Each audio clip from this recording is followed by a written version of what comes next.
Nissan Kicks VL 2025 top of the line, purely electric, gas charge, at hindi na kailangan ng charging station. Si Kicks VL po ay hindi na kailangan i-charge kasi meron na siyang generator na naka-attach, powered by gasoline. So in every 30% ng battery, automatic mag-start yung engine para i-charge si Kicks.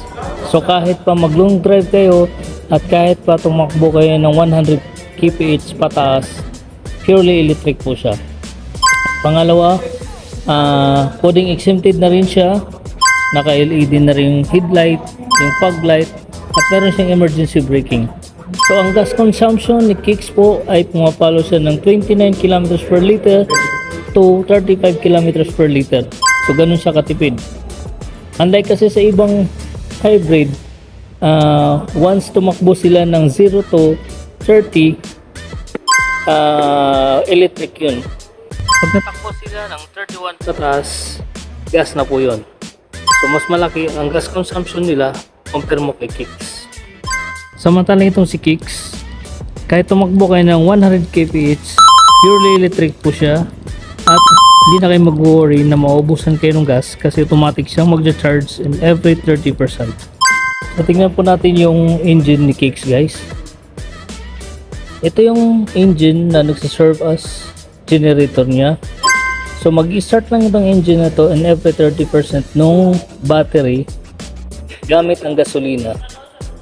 Pero itong engine na to ay hindi nakakonect sa gulong. Ang purpose na nito para mag-charge siya para makapag-charge yung battery. Magsusupply siya ng kuryente pupunta doon sa inverter. Tapos sa inverter babato doon yung battery. Tapos yung battery gagamitin siya ni electric. Dito po sa ilalim. Ito yung computer box niya. Yan po. Ito yung monitor ni Kicks. So pag pinindot mo ito yung 360, ito yung sa harap, ito yung 360. Pag pinindot mo siya isang beses, so makikita mo yung driver, passenger side yung na blind spot po. So pag inikot mo yung yung manibela niya, so makikita mo yung gumagalaw yung gulong.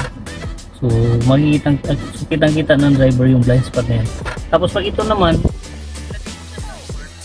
sa likod naman po ang makikita. Like for example, ganun po. Dilipat ko yan sa likod.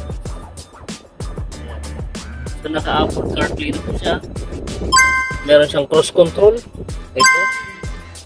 Pag tumakbo siya ng 60 kph po, saka siya mag-activate yung cross control.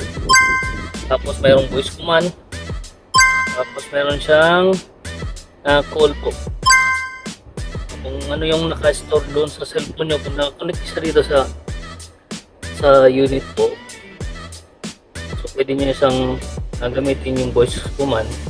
So ito na po yung transmission control niya. Pag nag-drive ka, mag-push up ka lang. Tapos pag nag-reverse ka, pindutin mo na itong sa gilid. Tapos push up na.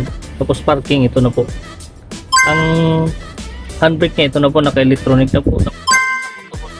Yeah, purpose nito, if ever na nasa stoplight ka na, kahit hindi mo na ilagay sa neutral o parking, automatic na siyang mag-auto-hold po. Yan. Tapos meron tayong driving mode po ito. Driving mode, so meron siyang makikita nyo sports, meron siyang eco, at saka meron siyang normal.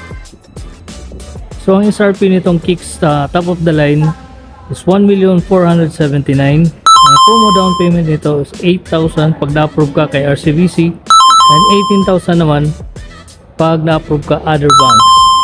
So kung interested kayo sa video na ito, pwede kayo mag-comment, pwede kayong tumawag sa number ko sa 0906-598-5095, saka Viber ready na yan at saka WhatsApp.